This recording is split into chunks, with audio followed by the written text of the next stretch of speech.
threaded my needle and I doubled the thread. Now, I made mine the length if I was making a necklace. So what I'm going to do now is the ends here. I'm going to take the end and I'm going to tie it on to this knot or this circle, and that's what's going to connect your bracelet to the other section there. So I'm just going to tie that in a knot, probably triple knot it. I think when you buy kits like that, it should have instructions on how to do it, because some people don't understand, or they were never shown. So this is what this video is about, just to show that they don't have to just go on. You can do other things with beads. I know how to make those lighter cases and earrings and necklaces and different stuff with beads. I had a friend one time who taught me when I was younger. So we're just going to double tie that. That was doubled, so this one more will be tripled. So once we have this on, we're going to start on with the pattern.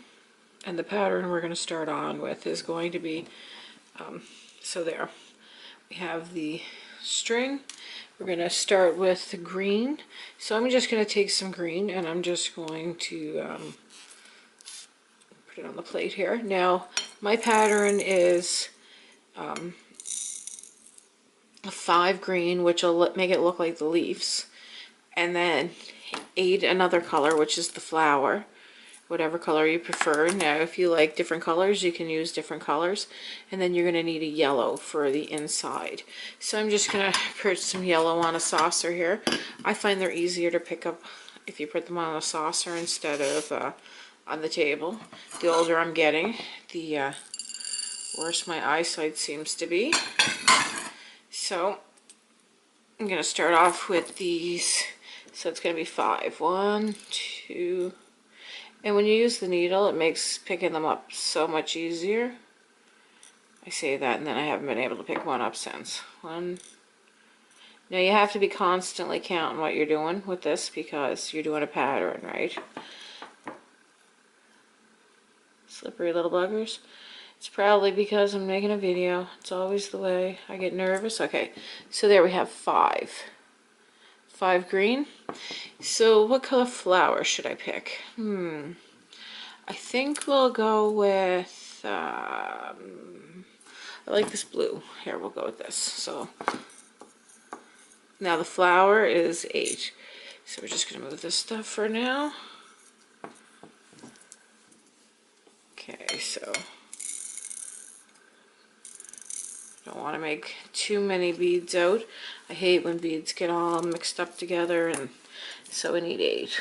1, 2, 3, 4, 5,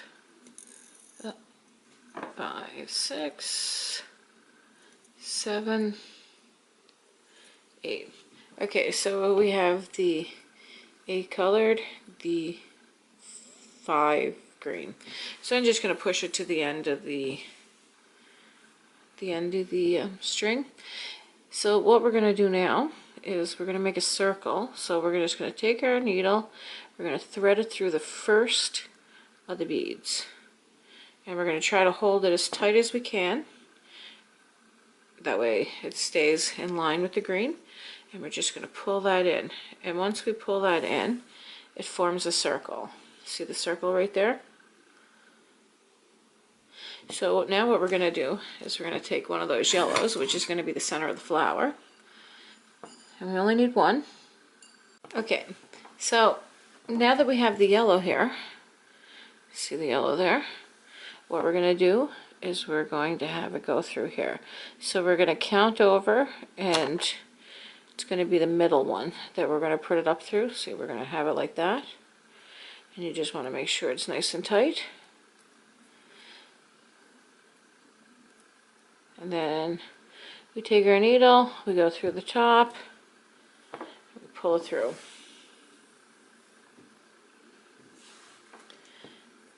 And once we pull it through, it forms a flower. And then we put 5 of these on again.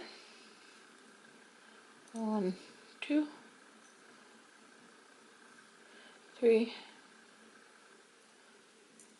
4, 5.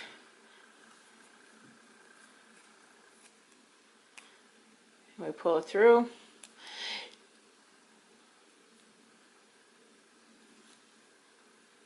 Got another small one.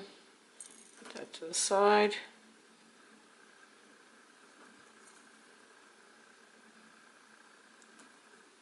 Now, what color do you think we should work with next? And that's what it'll look like.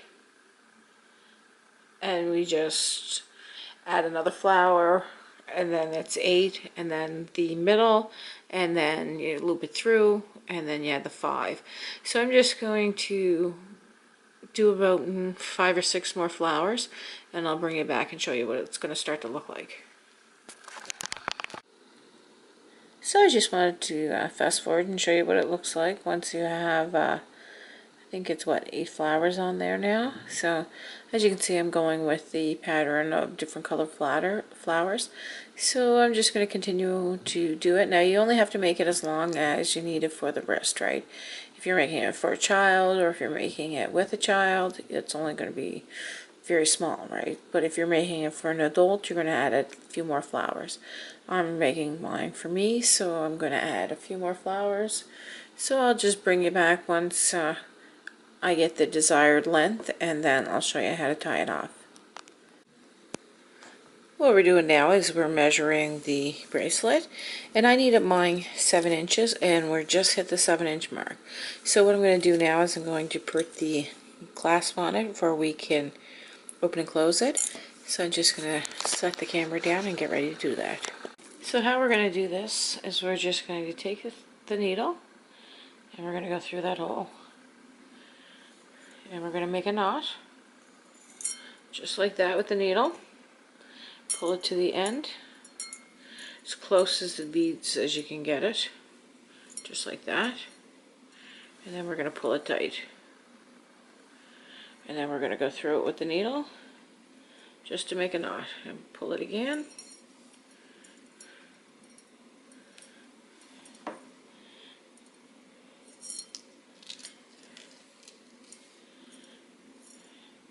So we're going to have to do that again. Probably have to do it a few times to get it to stay. So I just wanted to show what the finished product looks like. And now if you wanted to make a necklace, you would just make it a lot longer than a bracelet. You're just going to measure the wrist and go with whatever size you need. But if you're doing a necklace, you're going to measure how long you want it, and then once it gets that length, you just close it off. And as you can see here, it is sealed, and you can't even tell that, except for that little knot there that I got to trim off, but I just didn't do it. And the other side is like that. So like, subscribe, and thanks for watching.